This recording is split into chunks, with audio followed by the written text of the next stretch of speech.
Witam Was serdecznie, z tej strony Bogdan. W tym filmie pokażę Wam, w jaki sposób otworzyć zamek na szyfr w walizce lub torbie podróżnej. Taka umiejętność może się przydać w sytuacji, kiedy zapomnimy swojego kodu, a chcemy skorzystać właśnie z tego zamka. Może się też zdarzyć taka sytuacja, że ustawimy odpowiedni kod, zamkniemy naszą walizkę, dojedziemy na miejsce, a kod nie działa, nie chce się otworzyć. W związku z czym po prostu lepiej samodzielnie wiedzieć, w jaki sposób sobie poradzić właśnie z takim zamkiem. Najlepiej przechylić torbę, żeby leżała, tak abyśmy widzieli to, co jest pod tymi talerzykami od dołu. Tam, gdzie mamy te kody, od dołu trzeba patrzeć tu, czyli pomiędzy ten żółty plastik a ten talerzyk. Więc ja walizkę obrócę. I teraz dokładnie przyjrzyjcie się, o co chodzi. Jeżeli będziemy świecić sobie na przykład światełkiem LED z naszego smartfona, latarką, czy też słońce będzie świecić tak jak tu widzimy, to pomiędzy tymi ząbkowanymi tutaj końcami widać tu pod spodem taką płaską powierzchnię, to co odbija światło tu, tu i tu. I my teraz musimy ustawić w 3 miejscach, czyli na 3 talerzykach, taką wypustkę, która się tutaj pojawi. Zobaczcie.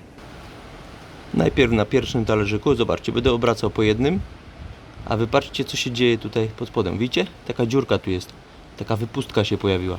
Widać to, gdy poświecimy światełkiem, na przykład latarką. W drugim robimy dokładnie w tym samym miejscu, żeby była ta sama wypustka, czyli kręcimy. Nie ma. Jest, widzicie? Jest wypustka, jest wypustka. I teraz w trzecim robimy dokładnie to samo. O, zobaczcie, jest wypustka, wypustka, wypustka. I teraz, nieważne jaki jest kod, zobaczcie, co będę robił. Mamy 10 możliwości, żeby otworzyć zamek. Teraz trafiliśmy te wypustki i sprawdzamy, czy już idzie otworzyć. No jak widzicie, nie idzie. W związku z czym każdy z tych talerzyków obracam o jeden, na przykład w lewo albo w prawo. Ważne, żeby wszystkie w tym samym kierunku. Zobaczcie, raz w lewo, raz w lewo, raz w lewo.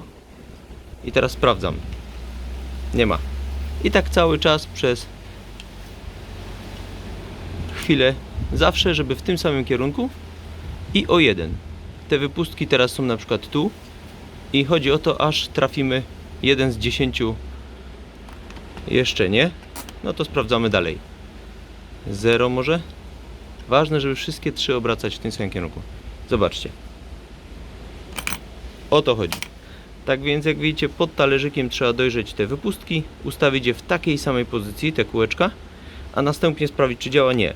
No to odwracamy na przykład w lewo, w lewo, w lewo o 1, sprawdzamy i tak cały czas. Mamy 10 możliwości, więc otwarcie, jak widzicie, tego typu zamka to dla osoby, która robi to pierwszy raz, maksymalnie 2-3 minuty roboty.